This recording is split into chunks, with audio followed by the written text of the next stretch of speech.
Hello, everybody, and welcome to the Week 8 press conference of the 2016 Re-League.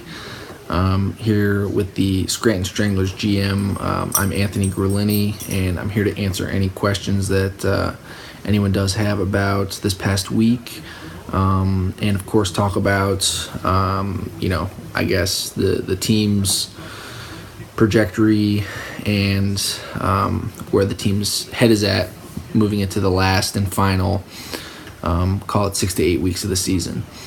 I would like to start out with a statement. The Scranton Stranglers, had a tough loss this past week, and we are looking ahead. We have a lot of difficulty coming up in the upcoming schedule. Spencer Ware, obviously taking a hit with the concussion protocols.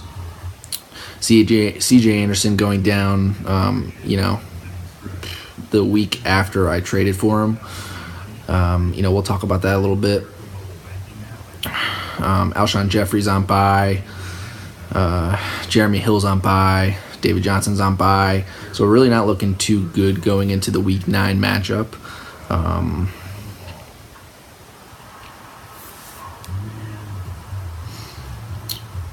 But we are looking up, and we are looking to make some moves. So I would take a gander at what's to come in the upcoming days, if you will, from the Stranglers from a moves perspective, and take some notes, because I think you guys are gonna be a little bit surprised to find out where we'll be on Sunday, right around 5 to 6 o'clock, with the matchup against the Dirty Sanchez team that's been struggling as of late. I will open the floor to, a few questions. I don't really want to comment too much more on some of the strategy that we're going to be having and taking. I guess we'll get started with the questions. Question number 1, do I boof? Asked by Mike Urbanski. I can't say I've ever boofed. I do know what it is, thanks to a certain circumstance last year with Rory Bada, Jake Thomas, and Greg Ostner, of course. There may have been a few others in the room, but learning what a boof is, I don't do it. I haven't done it. So, next question. Do you regret trading AJ Green? Next question. Who would win in a no-rules cage match between Nick and I? That's asked by Greg Ostner. Good question. History has proven that I've been known to take a few cheap shots, so the no rules is going to be taken literally. Nick has shown success. I can't answer that question. I couldn't tell you. I think it all depends on many, many factors. So if that answers the question. Next question is Tucker potty trained? Asked by Nick Panzarella. I'm going to ask. No, he's not. He's not taking any questions. I guess I'll try and answer that for you. He's been good lately.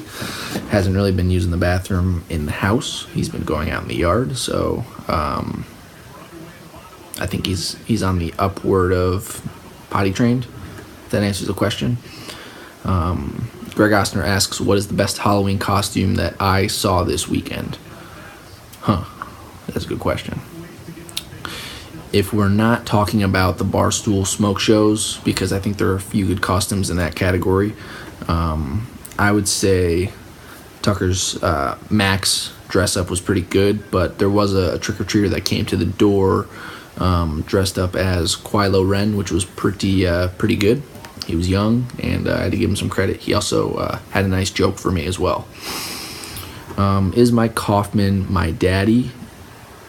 Question, part 2 of the question would be, would that make Narey Yun my mommy? So, that goes without saying. I think Michael put up a good amount of points this week. Caught me in a little bit of a lull. But nevertheless, the Stranglers didn't really perform as they should have, and Mike Kaufman is I guess I don't know if I play him the rest of the year. I don't think I do. So, I don't know what the outcome was last year as well. So I couldn't really answer that question as far as is he my daddy. I will say that I think I have a better record than him. So we can play that into consideration. Making, I don't think Narayun is brought into the picture until Nick is exhaled from the league. So until that happens, I don't think Narayun gets brought into this picture anytime soon. No further questions. Thank you.